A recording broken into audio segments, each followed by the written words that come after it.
रामकृष्ण हरी, नवनवीन सांप्रदायिक कीर्तन, चाली, भजन, प्रवचन, कथा आणि सर्व सांप्रदायिक कार्यक्रम हे बघण्यासाठी आत्ताच आपल्या गुरुवर्य पाडीकर महाराज युट्यूब चॅनलला सबस्क्राईब करा आणि हो, नवनवीन कार्यक्रमांची अपडेट मिळवण्यासाठी बेल आयकॉनवर क्लिक करायला विसरू नका। याल तरी यारी लागे अवघे माझ्या मागे मागे, आजी देतो पोटा भरी, पुरे म्हणाल तो वरी, हळूहळू चाला कोणी कोणाशी न बोला, तुका म्हणे सांडा घाटे तेने नका भरू पोटे। प्रस्तुत प्राप्त प्रसंगी कीर्तन रूपी सेवेकरता निवडलेला अभंग, ज्या लोकोत्तर विभूती महत्वाचं स्थान, ज्या व्यक्तिमत्वाचं स्थान या महाराष्ट्राच्या संत सारस्वतांच्या इतिहासामध्ये अग्रगण्य असं स्थान आहे, ज्यांच्या विचारांच्या शब्द सामर्थ्यानं सह्याद्री धनाने उठला आणि प्रत्यक्ष 350 वर्षापूर्वी या महाराष्ट्रामध्ये शिवराज्याची संस्थापना झाली।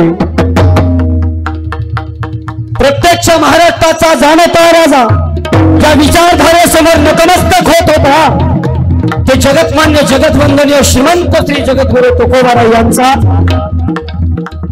कृष्ण परमात्मा आणि गोपाळांच्या मध्ये झालेला जो संवाद आहे, तो संवाद व्यक्त करणारा काला या प्रकरणातील अभंग सेवेकरता निवडला। विठ्ठल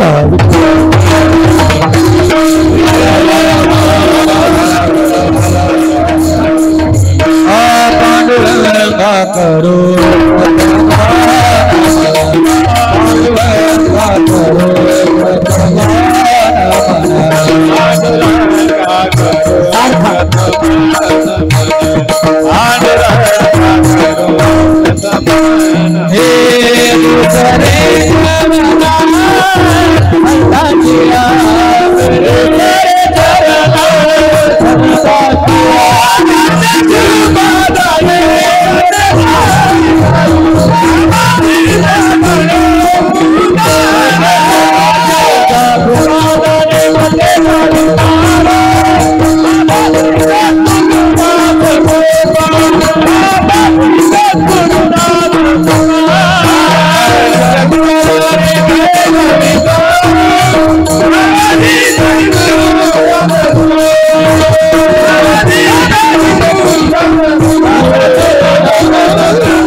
याल तरी अरे लागे अवघे माझ्या मागे मागे, आजी देतो पोटा भरी, पुरे म्हणाल तो वरी। सेवेकरता निवडलेला अभंग जगद्गुरु तुकोबारायांचा आहे आणि या अभंगामध्ये भक्त आणि भगवंताचा संवाद आहे आणि तो लीलात्मक आहे। जीवनामध्ये आपण दररोज काम करतो, दररोज मेहनत करतो, पण कृष्ण आम्हाला सांगून गेला की जीवनामध्ये तुम्ही हार्ड वर्क करण्यापेक्षा तुम्ही स्मार्ट वर्क करा। काही काही बायका नवऱ्याला सांगतात, मी इतकी मरते तुम्हाला त्याचं काहीच नाही, पण तुझ्या मरण्याला अर्थच नाही ना, तू अशी काम करते की जशी मजुरी बाई आणली 200 रुपयात। नवऱ्याची अपेक्षा असते की तिने मेकअप करून राहावं, मला गोड बोलावं। ती आल्यानंतर बोलली की ये मेल्या खा मेल्या, तर तिने किती काम केलं तरी तिला अर्थ राहील का? कृष्ण 5000 वर्षापूर्वी आम्हाला जीवन शिकवून गेला। कृष्ण परमात्मा आम्हाला शिकवून गेला way of worship, way of life. श्रद्धा कशी असावी, श्रद्धेचा मार्ग कसा असावा, जीवन जगण्याची प्रणाली किती उत्कर्ष असावी, आमचं जीवन किती कल्याणप्रद असावं, यासाठी जगातला सर्वोत्कृष्ट क्रांतिकारक म्हणून ज्याच्याकडे पाहिलं जातं तो म्हणजे भगवान गोपाल कृष्ण। जीवनाच्या प्रत्येक वयाच्या प्रत्येक पैलूला त्यांनी जगत मान्य केलं। तो कधी सखा झाला, कधी पुत्र झाला, कधी मित्र झाला, कधी गुरु झाला, तर कधी जगद्गुरु झाला, तर कधी एक आदर्श पती। या विविध अंगानं, खरं म्हणजे आज मला अर्धा तास कीर्तन करायचं आहे, कारण तुम्ही 7 दिवस मला सहकार्य केलेलं आहे। आणि म्हणून तुम्ही 7 दिवस कृष्ण ऐकलात, खूप मजा आली. माझ्या या काजळवीर, पाषाणे, वेळोली, वालशेत, बौद्धवाडा या सगळ्या आदिवासी वाडी इकडची सगळी लोक तर यायचीच, पण त्याचबरोबर नको पिळू बटन, त्याचबरोबर हा मस्त समग्र तालुक्यातील लोक, जिल्ह्यातील लोक इथे आली. मी तुम्हाला साष्टांग दंडवत करू शकतो, तुमच्याविषयी कृतज्ञता व्यक्त करू शकतो. आणि म्हणून खरं म्हणजे इथे माझं कीर्तन होणं अपेक्षित नव्हतं. मी खूप जणांना फोन केले, त्यांनी मला असं सांगितलं, महाराज तुम्ही रक्ताचं पाणी करून हा प्रयोग निर्माण केलेला आहे. येणाऱ्या माणसाला तुमचा प्रयोग कळावा, तो तुम्ही तुमच्या भाषेत उत्कृष्ट सांगू शकता आणि येणाऱ्या प्रत्येक माणसाला तुमच्या यातना कळू शकतील. आम्ही कीर्तन करायला येऊच याबद्दल दुमत नाही, पण तुम्ही लोकांबरोबर संवाद साधला तर त्यांच्यापर्यंत हे वारकरी तत्वज्ञान विद्यापीठ पोहोचेल. याच्याकरता आम्ही कीर्तन न करता महाराज तुम्ही कीर्तन करा, म्हणून हा कीर्तनाचा प्रपंच. विठ्ठल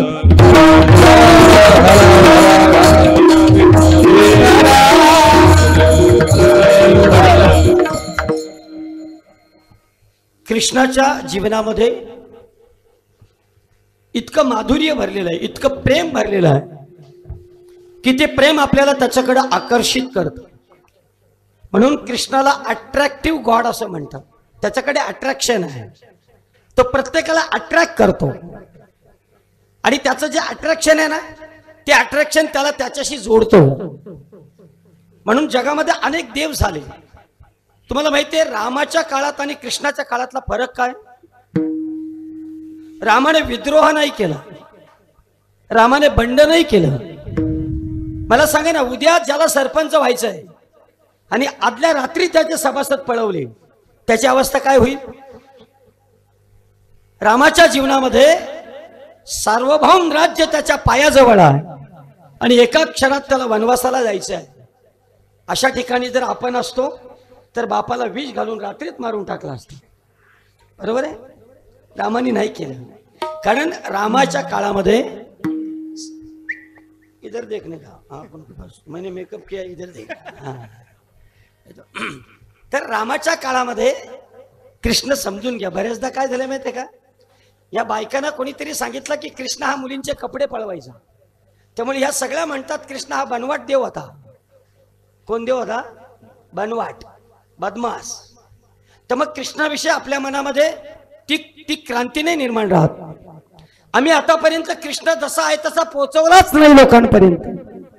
अरे कृष्ण समाज व्यवस्थेचा द्योतक आहे, कृष्ण राजकीय व्यवस्थेचा जीर्णोद्धारक आहे, कृष्ण हा शिक्षण व्यवस्थेचा प्रणेता आहे आणि कृष्ण हा जीवन मार्गाचा सगळ्यात मोठा मार्गदर्शक आहे. हा कृष्ण जेव्हा आम्हाला कळेल ना, तेव्हा संपूर्ण विश्व वैश्विक शांती नांदेल. सगळ्या अंगाने तुम्ही त्याचं जीवन पहा. युगल कृष्ण तुम्ही पहा, युवा कृष्ण तुम्ही पहा, नंतर तुम्हाला कुमार कृष्ण तुम्ही पहा. हे सगळे अंग कृष्णाचे पहा, तुम्हाला त्याच्यात नवरस दिसतील. त्यामुळे कृष्णाचं जीवन हे रसोवाह असं म्हटलेलं आहे. रसपूर्ण जीवन आहे, त्याच्या प्रत्येक गोष्टीत रस आहे. आपल्याकडे सगळं आहे, पण आपलं जीवन मात्र निरस आहे. विठ्ठल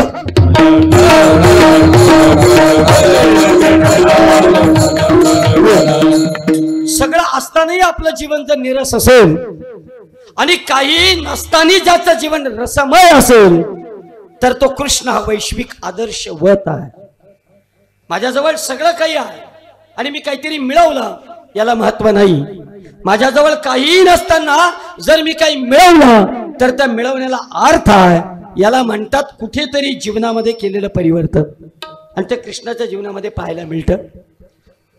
त्याच्या जन्मामध्ये तुम्ही पहा किती मोठा तफावत आहे. जो मथुरेमध्ये जन्माला आला, काळ्या कभींना अंधकारात जन्माला आला, रात्री 12 वाजता जन्माला आला, ढगांनी गडगडाट करावा, विजांनी कडकडाट करावा, आकाश फाटावं, एवढं पाणी धोधो या जमिनीवर पडावं आणि अशा कराळ काळामध्ये समाज व्यवस्था बिघडलेली असताना, कुटुंब व्यवस्था छिन्न विच्छिन्न झालेली असताना, राजकीय व्यवस्था लाचार आणि दीन झालेली असताना आणि अशा काळामध्ये जन्म घेतो त्याचं नाव आहे कृष्ण. विठ्ठल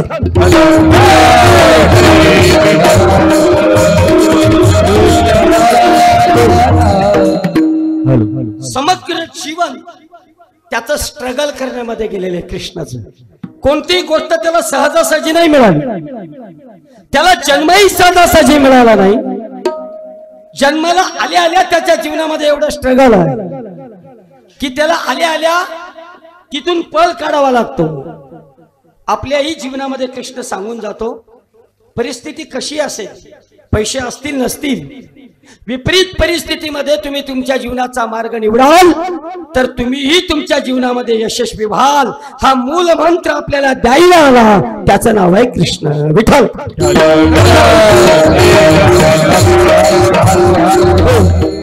आपल्या देशामध्ये एक गामा पैलवान होऊन गेला. त्या पैलवानाचं नाव होतं गामा. त्या गामा पैलवानानं देशोदेशीच्या पैलवानानं चितपट केलं आणि तो वैश्विक पैलवान झाला. त्याला विचारलं पत्रकारांनी की तुम्ही एवढे आंतरराष्ट्रीय लेवलचे जे आतापर्यंत कुठल्याही मार्गदर्शकाला माहित नसतील, हे एवढे डाव तुम्हाला शिकवले कोणी? हे एवढी बारीक बारीक तुम्ही कशा पद्धतीनं त्या समोरच्या पैलवानाला चितपट करता? त्यांनी काय उत्तर दिलं माहितीये? त्यांनी सांगितलं की मी अनेक मार्गदर्शनाचे मार्गदर्शन घेतलं, पण माझ्या जीवनातली सर्वोत्कृष्ट प्रेरणा कोण असेल तर ती जगद्गुरु गोपाल कृष्ण आहेत. कारण कृष्णानं दुर्योधनाबरोबर कुस्ती खेळताना भीमाला जी प्रेरणा दिली ती प्रेरणा कृष्णाची मी उचलली आणि मी वैश्विक पहिलवान झालो. जीवन बदलण्याची ताकद जर कोणामध्ये असेल तर ती माझ्या गोपाल कृष्णामध्ये आहे. विठ्ठल.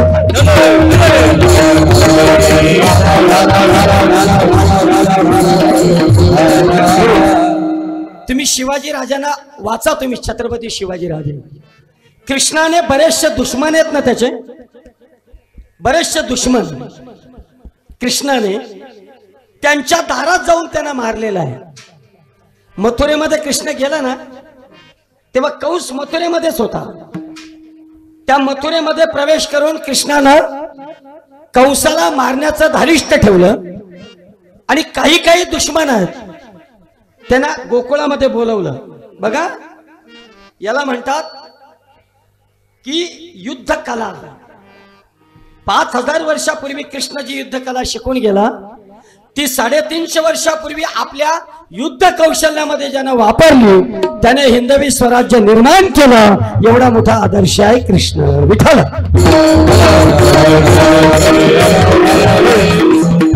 साधी गोष्ट सांगतो पण ब काय रिठा, हे सगळे राक्षस गोकुळात बोलवले का?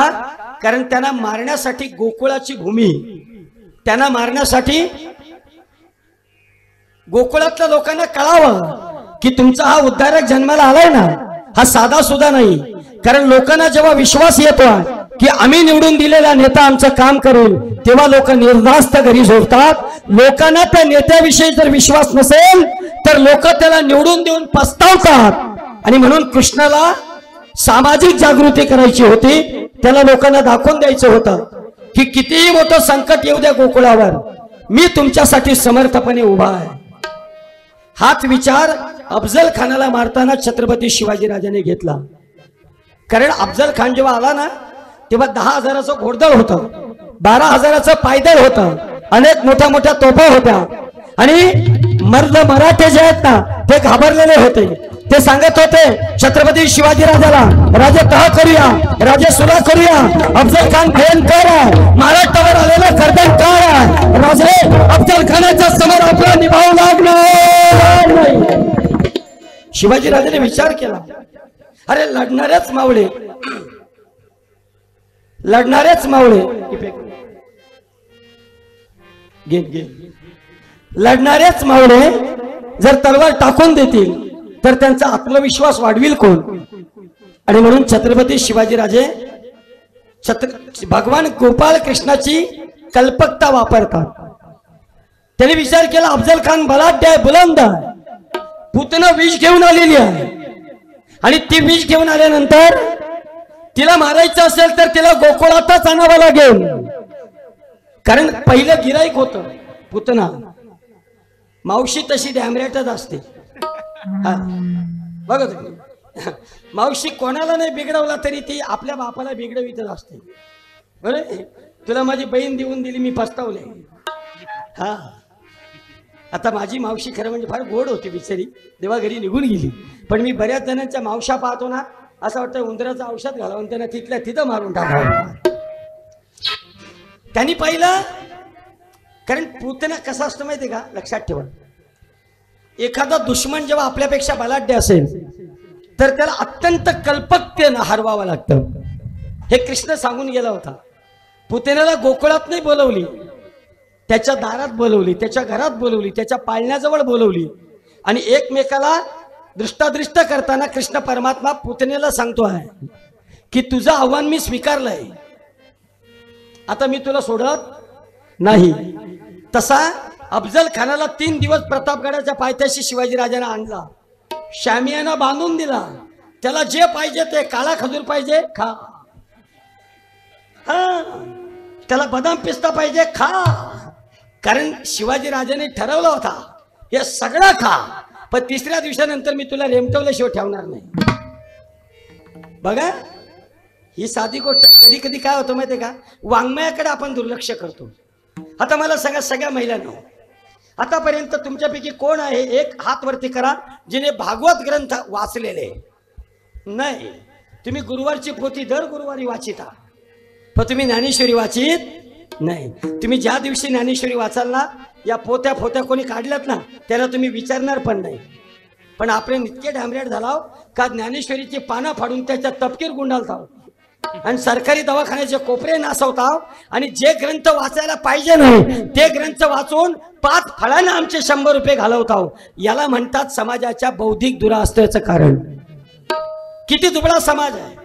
कोणीतरी बन्यान द्यावी, कोणीतरी पाण्याच्या बाटल्या द्याव्यात, आणि आमच्या पोराने बिना चप्पलनं शिर्डीला पायी जावं का, तर तिथं गेल्यानंतर साईबाबा मला लगीन करून देईल. कोणीतरी, अरे लोक आता काही दिवसात मशाला नेतील दिंडी पोरा आपली. कुठे नेतील? मशाला. कारण त्यांना देव नाही उरलं. त्या दिवशी मी पाहिलं टिटवाल्याला दिंडी घेऊन काही पोरा टिटवाल्याला, हो जय गणेश जय गणेश जय गणेश देव. अरे कुठे जायचं माहितीये का, पालखीचे सोहळे तीर्थावर करायचे असतात. ज्या तीर्थामध्ये एखादा ग्रंथ असावा, त्या तीर्थामध्ये एखादा संत असावा, आणि त्या तीर्थामध्ये एखादा भगवंत असावा.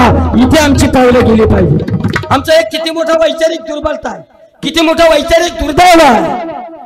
अरे गावातला एखादा माणूस आयुष्यभर संप्रदायाचा झेंडा घेऊन खांद्यावर मिरवतो, टाळ मृदंगाच्या गजरामध्ये गल्ली बोलापर्यंत जातो, तिथे संप्रदाय वाढवतो. आणि जेव्हा गावाच्या पाठीला जेव्हा नाव देण्याची वेळ येते, तेव्हा लोक अशा माणसाचं नाव देतात ज्याचं चरित्र लोकांना माहित नसतं. हे सगळ्यात मोठं दुर्दैव असतं. त्यामुळे मी इथं माझा पुतला मराठच्या आत बसवणार आहे. हा, असं एकदम बाळासाहेब ठाकरे सारखा पुतला बसवणार. किती मोठा दुर्दैव. आमच्या लेकरांना कळलं पाहिजे हा कैलास महाराज आहे. स्वतःच्या संसारावर तुळशी पात्र ठेवून यानं हे उभं केलं आहे. हे त्या आपल्या लोकांना कळलं पाहिजे. अरे आमच्या पंचकृषीचं उदाहरण तुम्हाला सांगतो. त्या ही जी सगळी म्हातारी कोतारी माणसं आहेत ना, ज्याला चालता येत नाही रे, त्या टॅमरा देविली भागदर या परिसरात अशी म्हातारी माणसं आहेत की ज्यांनी आयुष्यभर काकडा टिकाव म्हणून प्रयत्न केले. त्या गेगाव नांदवल मध्ये तुम्ही जा, तिथे अशी म्हातारी माणसं आहेत की ज्याने संप्रदायाला काकडा कलावा म्हणून अख्खी जिंदगी मंदिरात घालवली. तुम्ही या साखरोळी आडगाव परिसरामध्ये जा, अशी काही माणसं आहेत हरिपाठ टिकावा म्हणून अख्खं आयुष्य त्यांनी वेचलं. तुम्ही तिकडे त्या दसई विभागात जाल, अशी काही माणसं आहेत की फुलनाथ बाबाची सेवा घडावी म्हणून स्वतःच्या बायकोला सोडून जो माणूस बाबांच्या सेवेला जातोय, स्वतःच्या संसाराला सोडून जेव्हा जातोय, ती माणसं जर आमच्या पिढीला कळाली नाही तर धिक्कार आहे आमच्या पिढीचा. आज पहा ना, आमच्या रस्त्यानं नावं कोणाची, आमच्या गावानं नावं कोणाची, आमच्या फुलानं नावं कोणाची. मी आता आमदार साहेबांना सांगणार आहे, शहापूरमध्ये एखादा पूल बांधला त्याला माझं नाव द्या, समाज प्रबोधन कर. हा ब प. तुम्हाला दुर्दैव सांगतो, कृष्ण हे सांगून गेला. कृष्णाने प्रत्येक क्षणाला क्रांती केली. महाराज समाज व्यवस्था अशी नाही उभी राहत. समाज एका सूत्रात बांधला गेला पाहिजे, म्हणून कृष्णानं 5000 वर्षापूर्वी सूत्रे म्हणे गणा इव सांगितला. स्त्री असू दे पुरुष असू दे त्याला परमात्म्याच्या प्राप्तीचा अधिकार आहे हा सांगून गेला तो कृष्ण आहे. त्यामुळे कृष्णाचं जीवन शाहिस्ते खानाची बोट छाटताना कृष्णाने क्षणाचा विचार नाही. जिजामाता सांगतात कृष्णाला युवराज आहात तुम्ही आणि युवराजानं स्वतःचं संरक्षण केलं पाहिजे. तेव्हा शिवाजी राजा जिजामातेला जाऊन सांगतो आई तो 5000 वर्षाचा पूर्वीचा कृष्ण जेव्हा मथुरेमध्ये प्रवेश करतो तेव्हा पेंड्या सुदामा लंगड्या या सगळ्यांना न्याय देण्यासाठी तो सेनापती म्हणून पुढे येतोय. मग जर कृष्ण ईश्वर असून सेनापतित्व स्वीकारत असेल तर मी शिवाजी राजा तुझ्यासारख्या शिवमिनीचा छावा या महाराष्ट्राच्या व्यवस्थेसाठी हा शिवाजी पुढे येणार नाही. तर आई सांग ना कोण पुढे जाईल. किती मोठी लिडरशिप आहे मला सांग. लिडरशिप 2 प्रकारची असते, एक नॉलेजेबल लिडरशिप आणि एक आयडियल लिडरशिप. नॉलेजेबल म्हणजे ज्याच्याकडे ज्ञान आहे, उत्कृष्ट ज्ञाता नेतृत्व करू शकतो आणि उत्कृष्ट व्यक्तिमत्व असेल तो नेतृत्व करू शकतो. ही आयडिओलॉजी, ही आयडियालिटी आणि प्रत्यक्ष कॅरेक्टर या 2 गोष्टी ज्याच्याकडे होत्या तो आहे गोपाळ कृष्ण. आता आपल्याकडे वेळ कमी आहे, त्या कमी वेळात मला तुम्हाला कृष्ण सांगायचं आहे. 7 दिवस आपण ऐकलं आणि या 7 तुम्हाला आपलं स्क्रिप्चर कळलं असेल. तुम्हाला माहिती आहे ही भागवत ही ज्ञानेश्वरी का ऐकायची आहे?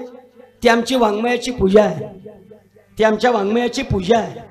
इस्लाम धर्माला कोणीतरी एक कर्ता आहे, ख्रिश्चन धर्माला कोणीतरी एक प्रोड्युसर आहे, कोणीतरी एक क्रिएटर आहे, जैन धर्माला तीर्थंकर आहेत की ज्यांनी जैन धर्म निर्माण केला. पण असा एकमेव धर्म आहे ज्याला सनातनी वैदिक धर्म म्हणतात, त्याचा कोणी करता नाही आहे. त्याची कॉन्स्टिट्यूशन जर कोण असेल तर ती 4 वेद आहेत आणि त्या 4 वेदांना निर्माण करणारा जर कोणी असेल तर ते साक्षात परब्रह्म आहे. एवढा हा सनातन वैदिक धर्मश्रेष्ठ आहे. विठ्ठल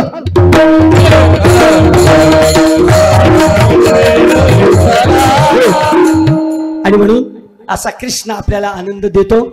कृष्णाचा आनंद आपण ऐकलेला आहे, पण तरी पण कृष्णाला जेव्हा गोकुळामध्ये आणला, त्याच्या कार्यभूमीमध्ये आणला, कृष्णाचा जन्म मथुरेतला, पण त्याची कार्यप्रणाली गोकुळामध्ये सुरू झाली.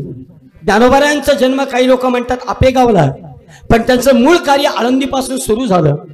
देहूच्या परिसरात जगद्गुरु तुकोबाऱ्याचा जन्म झाला आणि तुकोबाऱ्यांचं कार्य कर्तृत्व देहूमध्ये सिद्ध झालं. तसा माणूस कुठे जन्माला येतो याच्यावर त्याचं कर्तृत्व सिद्ध होत नसतं, त्याचं कार्य कुठे निर्माण होतं याच्यावरून त्याचं कर्तृत्व सिद्ध होत असतं. म्हणून कृष्ण हा सर्वश्रेष्ठ आहे. आणि असा जो गोपाळ कृष्ण आहे, कितीतरी तुम्हाला त्याच्या गोष्टी सांगता येतील. कितीतरी तुम्हाला एका गायकाची गोष्ट सांगतो.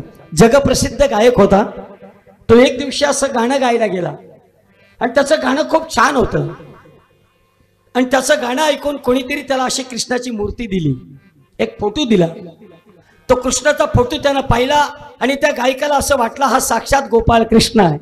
त्यामुळे तो प्रत्येक कार्यक्रमाला त्याला नेत होता, त्या फोटोला नेत होता, असा ठेवत होता आणि तो फोटोकडे पाहून गायन करत होता. घराचं काम निघालं, फोटो कुठेतरी अडगळीला गेला आणि याला त्या फोटोची आठवण झाली. मेरा कन्हैया खो गया, मेरा कन्हैया खो गया, मेरा कन्हैया खो गया, अब मैं गा नहीं सकता असं त्याला वाटू लागलं. त्याला कृष्ण जोपर्यंत दिसत नाही तोपर्यंत त्याच्या मनाची काहूर होऊ लागली, हुरहुर होऊ लागली. त्या गोकुळामधल्या गोपिकांना जर कृष्ण दिसला नाही ना, जर दिसला नाही तर त्या काय करायच्या माहितीये का? पाण्याने भरलेले हांडे रिकाम करायच्या आणि यमुनेकडे जायच्या. का? कुठेतरी त्याच्या बासरीचा आवाज येईल, कुठेतरी त्याच्या वेणूचा आवाज येईल, कुठेतरी त्याच्या मस्तकावरचं मोरपीस मला दिसेल, कुठेतरी त्याच्या घोड्यांवरची ललाट लाली मी पाहीन, कुठेतरी त्याच्या डोळ्यातलं तेज मला पाहता येईल, कुठेतरी त्याच्या अंगावर तो भिरभिरणारा पितांबर मला पाहता येईल. आणि म्हणून त्या सगळ्या गोपिका त्या हांडे रिकामे करायच्या आणि मग तिकडे जायच्या. अनेक संतांनी त्याचं वर्णन केलेलं आहे. भरला ओलांडून रीता करी घट,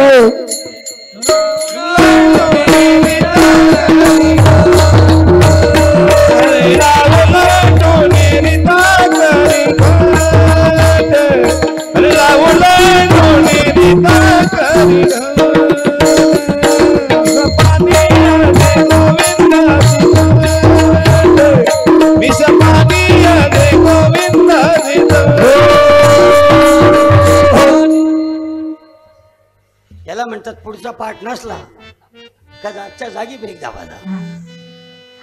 भरीला ओलांडुनी रीता करी घट.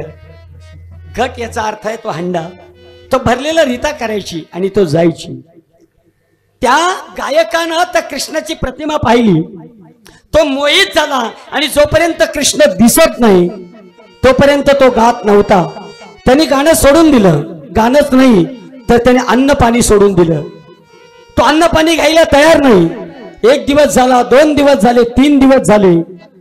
तिसऱ्या दिवशी मात्र पहाटे 3:30 वाजता राधा राणी त्याच्या घरी गेली. तो गायक झोपला होता.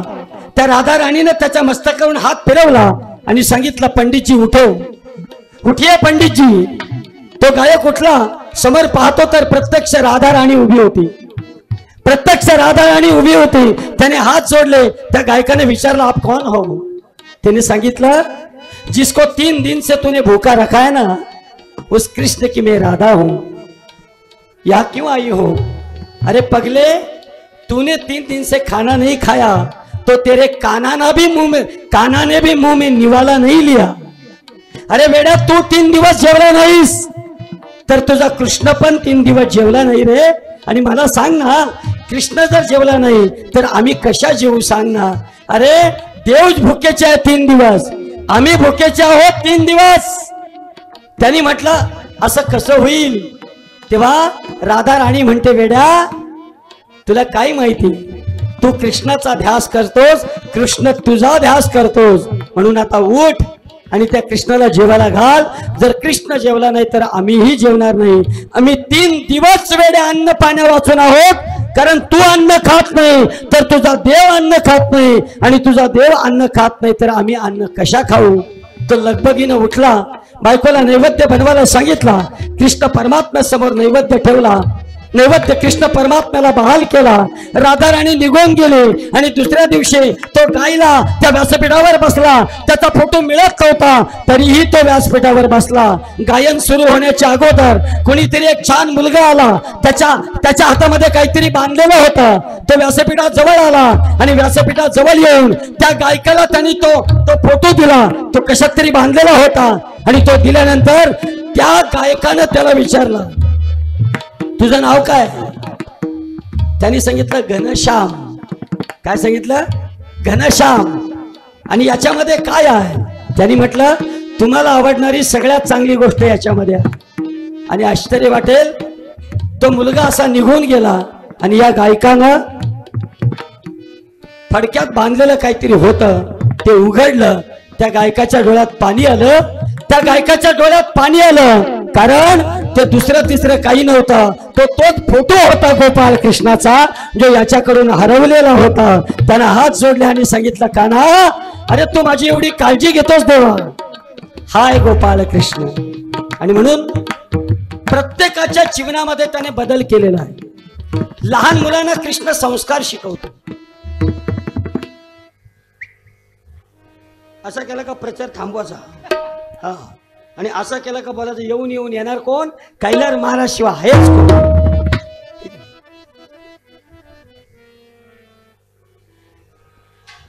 आइये महाराज बिराजी. का मी जर भागवत कथा करायला लागलो ना, महिला मंडळाला येड्या करून सोडी, मग त्या लगेच त्यांच्या गंठणी आणतील, माझ्या पायाजवळ ठेवतील. आओ बकरी खाऊ उंबर का पाला, आहे की नाही? अजून गंमत केली. कृष्ण आपल्याला एक 15 मिनिटं ऐकायचं आहे, कारण सन्माननीय कथोरे साहेब आणि सगळी पाहुणी मंडळी आलेली आहे. आणि माझ्या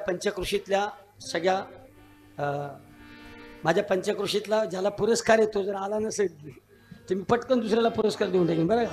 नाही तर सगळं पुरस्कार मीच घेईन, असं अंगाला बांधीन, मग शहापूरच्या बाजारात फिरेन. नाही, सगळ्यांना सांगितलंय, सगळ्यांना त्यांचा सन्मान करायचा आहे आणि आपल्या कार्यक्रमाचा समारोप करायचा आहे. दीदीने आपल्याला कृष्ण तर सांगितलेलंच आहे, मला फक्त त्याचं कॅरेक्टर तुमच्या समोर प्रेझेंट करायचं आहे. कारण 2 गोष्टी माणसाच्या जीवनामध्ये महत्त्वाच्या असतात. संपत्ती गेली तर आपण म्हणतो पुन्हा मिळवता येते, नो प्रॉब्लेम, नो इश्यू. प्रतिष्ठा गेली तर ते पुन्हा कदाचित मिळवता येईल. शरीर संपलं तर ते पुन्हा मिळवता येईल. But character is loss, is everything is loss असं म्हणतो. चरित्र निघून गेलं तर ते पुन्हा कधी येत नाही. आणि कृष्ण सांगून गेला, परिस्थिती किती विपरीत असू द्या, आदमी वो नहीं, कृष्ण सांगून गेला, आदमी वो नहीं जो हवा के साथ बदले, अरे आदमी वो है जो हवा का रुख बदले। माणूस तो नाही जो परिस्थिती समोर गुडघे टेकतो। म्हणून असं म्हणतात की पराक्रमी पुरुषाला संकटाची तक्रार करता येत नाही, आलेल्या संकटाचा सामना करणं हे एकमेव काम त्याचं आहे, त्याला पराक्रमी महापुरुष म्हणतात। त्यामुळे नवरा माझ्याशी बोलत नाही, नका करू तक्रार, नाही बोलत तर उंदराचं औषध घाला त्याला, एकदाच कायमस्वरूपी मिटून टाका। हा, माझ्या शेजारच्याचं माझं पटत नाही, नको बोलू त्याच्याशी, दुसरा शेजारी निर्माण कर। माणसं आता तक्रार करण्यात जिंदगी घालवतात आणि जगणं सोडून देतात। माझ्याकडे पहा जरा, 45 वर्ष झाल्यात मला, तरी मी गोरा व्हायचे फॉर्म्युले वापरतो। हा, कथेच्या अगोदर 1800 रुपये खर्च केला मी, 2-4 मशनी 3 तास फिरवल्या। हा, जगणं शिकलं पाहिजे माणूस, हिम्मत ठेवली पाहिजे। तुम्हाला माहिती आहे चमत्कार काय? जेव्हा कथेचा पहिला दिवस होता ना, 4 दिवस अगोदर माझ्या खिशामध्ये फक्त 7000 रुपये होते, फक्त 7000। मी ठरवलं, बनी तो बनी नाही तो अब्दुल गनी। तुम्हाला आश्चर्य वाटेल, ह्या माझ्या सगळ्या लोकांनी मला एवढं सहकार्य केलं ना, तर आता 7000 तर सोडून द्या, 70000 शिल्लक राहतील आणि मी यांना घेऊन अलिबागला जाईन। हे भगवान गोपाल कृष्ण का चमत्कार आहे। तुम्हाला अजून एक चमत्कार सांगतो। हे विद्यापीठ बांधलं ना, हे अंधाड गावामध्ये होणार होतं, अंधाड गावात, पण रात्री 11 वाजता तो माणूस म्हणाला की नाही शक्य होणार।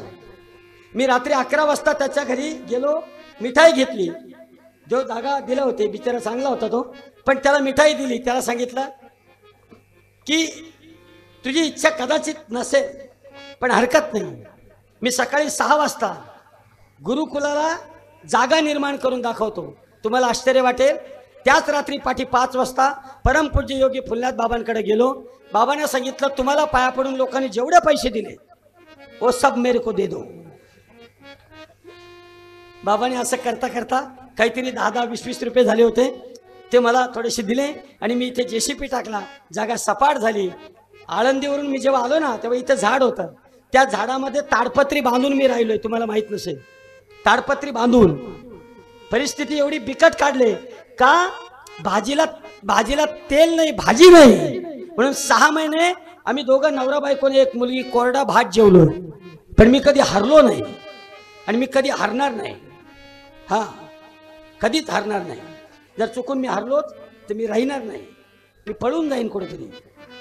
हा, आणि माझ्या भक्त मंडळीला सांगेन का कैलास महाराज समाधीस्थ झाले, पुंडलिकावर आणि मग तुम्ही माझा मंदिर बांधा, पावत्या फाडा।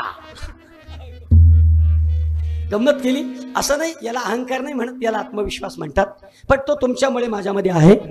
आत्मश्लाघा नको, पण मला तुम्हाला सांगणं गरजेचं आहे, कारण काय असतं, या अशी वास्तू उभ्या नाही राहत, ही अशी मुलं उकाच नाही घडत। हा, आता हा मधला पहा, दिसतो तुम्हाला, दिसतो तो उल्हासनगरला इकला तरी 7 रुपये कोण त्याला देणार नाही, अख्खा इकला तरी, खांडून खोंडून इकला तरी त्याचं 17 कोणी देणार नाही। पण अशी मुलं घडवण्याचं पुण्य परमेश्वराने मला दिलं ना, हे सगळं तुमच्या आशीर्वादाचं फळ आहे, सगळं। त्यामुळे हो जाएगा, बचा कुचा पैसा तेरे को भी दूंगा, टेंशन मत ले। हा, असो, आता कृष्ण आपण ऐकूया। कृष्ण संपणारा नाही आहे, पण गोकुळामध्ये कृष्ण मोठा झाला आणि गोकुळामध्ये कृष्णानं सांघिक क्रांती करायचं ठरवलं। कारण बदल करायचा असेल तर युनिटी महत्वाची आहे, बदल करायची असेल तर संघटना महत्वाची आहे, कारण एकटा माणूस कार्य करू शकत नाही, त्याला सांघिक ऐक्य लागतं। कारण एखादा विचार दृढ करायचा असेल तर तो एकमेकाला एकत्र करून करावा लागेल आणि त्याच्याकरता संघटना ही महत्वाची असते, त्याच्याकरता सांघिक ऐक्य महत्वाचं असतं। म्हणून कृष्णानं सगळ्या तरुणांना गोकुळात एकत्र केलं, त्याच्या वयाच्या समवयस्क माणसांना, समवयस्क माणसाची मैत्री चांगली होती, त्या सगळ्यांना एकत्र केलं आणि सांगितलं हे पहा, गोकुळ आपल्याला बदलायचं आहे, गोकुळ मला मॉडेल विलेज करायचं आहे. कृष्णाचं 5000 वर्षापूर्वीचं स्वप्न होतं. मॉडेल विलेज, गावाशी मॉडेल विलेज झाली पाहिजे. महाराष्ट्रामध्ये पोपटराव पवारांचं गाव आपण पाहिला जातो का? कारण तिथे एकच गोबर गॅस आहे आणि सगळी लोक त्याचे एकाच गॅसचे पाईप अख्ख्यांच्या घराला जोडलेले आहे. पण त्या अण्णा हजारेंचं गाव पाहायला जातो का? कारण तिथं बचत गटाच्या सगळ्या योजना राबवलेल्या आहेत. मग आमची गावं अशी का होत नाही? तर आमच्या बायका हुशार आहेत.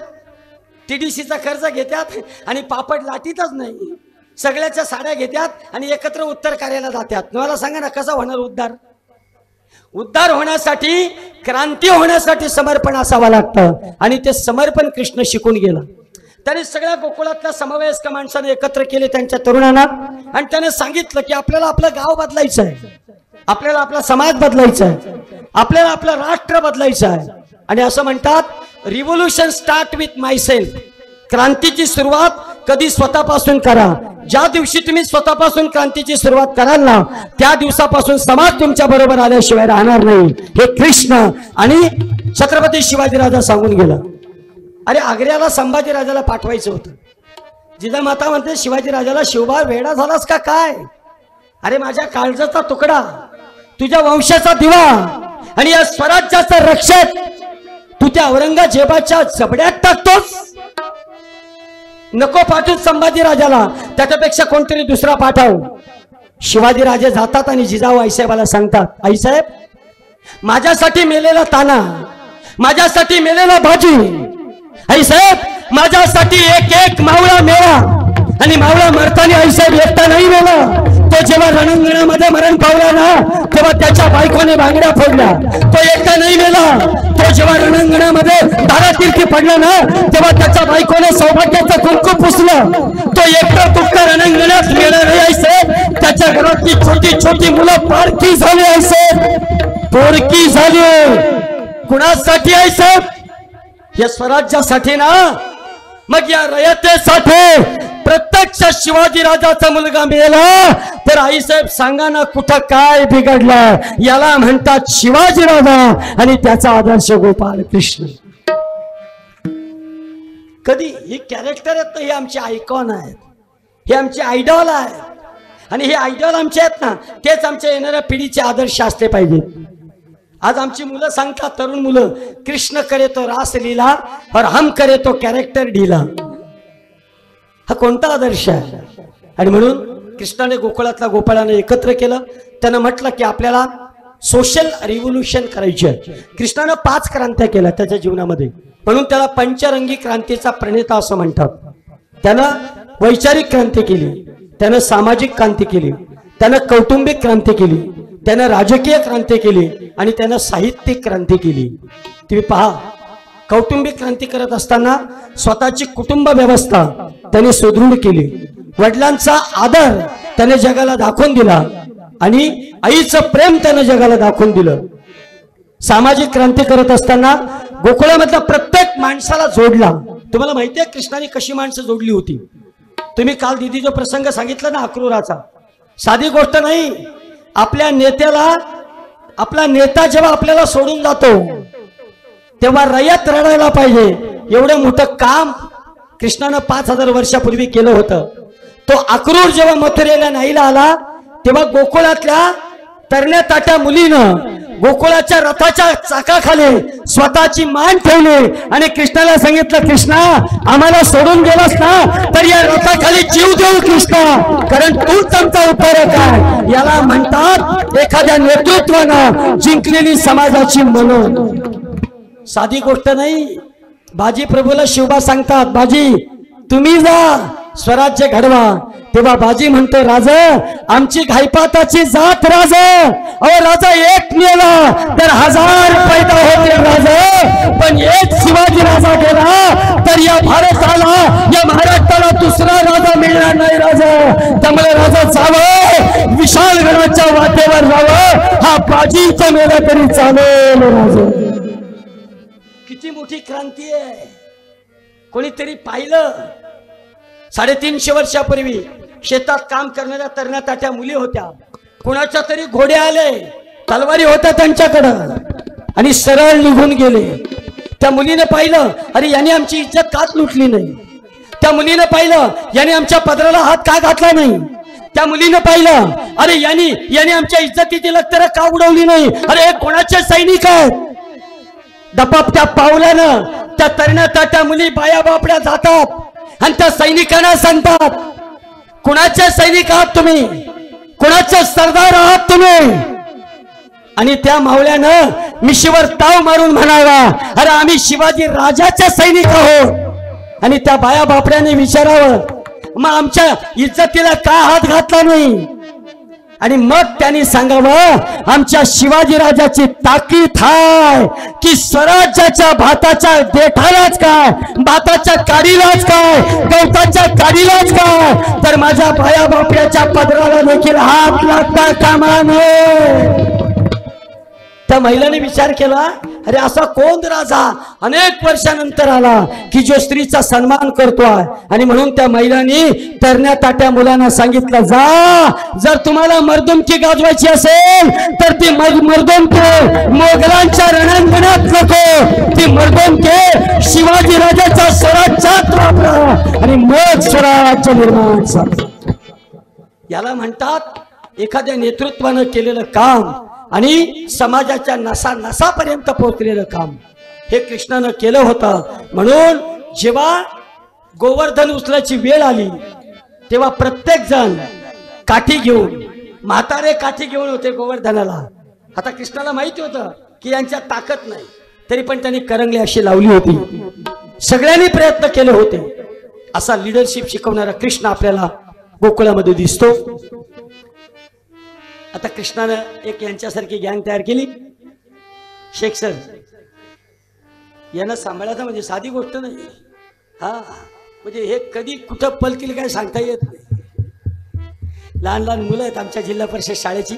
आमची जिल्हा परिषद शाळा, बौद्धवाड्याची शाळा, वेळोळीची शाळा आणि वारकरी तत्वज्ञान विद्यापीठ यांचं इतकं ऐक्य आहे की शाळेत कार्यक्रम असेल तर इथली कोणतीही वस्तू दिली जाते, आम्ही स्वतः जातो.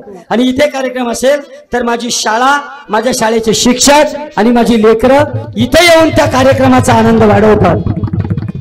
शाळेला शिक्षकही चांगले लाभले दोन्ही.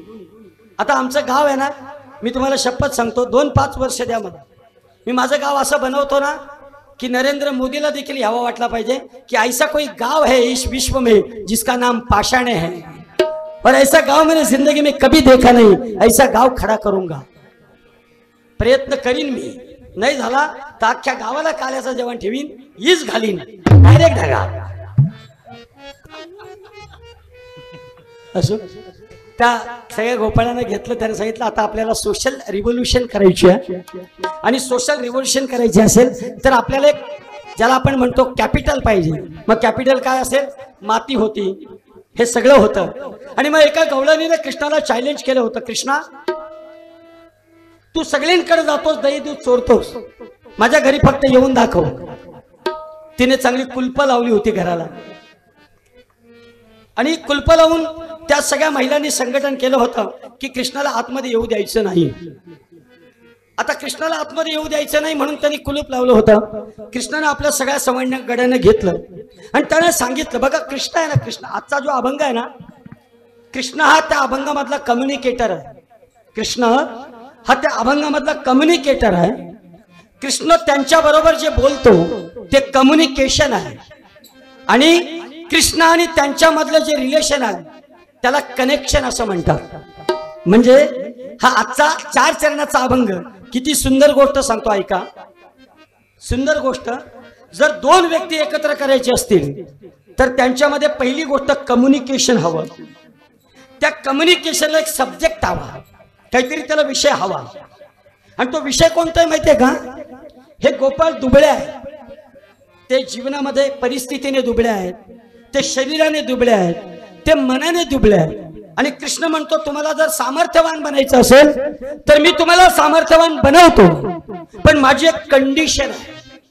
देव कोणतीही गोष्ट आहे ना अशी देत नाही. तो प्रेम करतो पण तो कंडिशनल प्रेम करतो. कसं प्रेम करतो? कंडिशनल.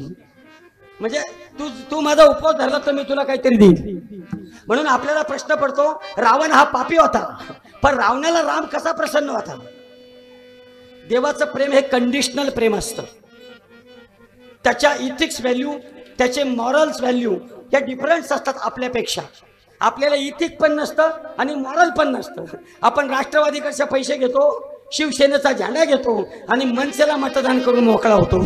आपल्याला नो मॉरल व्हॅल्यूज आणि नो इथिक्स असतात. पण त्याला मॉरल व्हॅल्यूज आणि इथिक्स आहेत आणि ते त्यांनी प्रॉपर पाळलेलं आहे. कधी लक्षात ठेवा, काही व्हॅल्यूज प्रॉपर पाळल्या पाहिजेत. शिवाजीराजाने मॉरल व्हॅल्यू पाळल्या होत्या.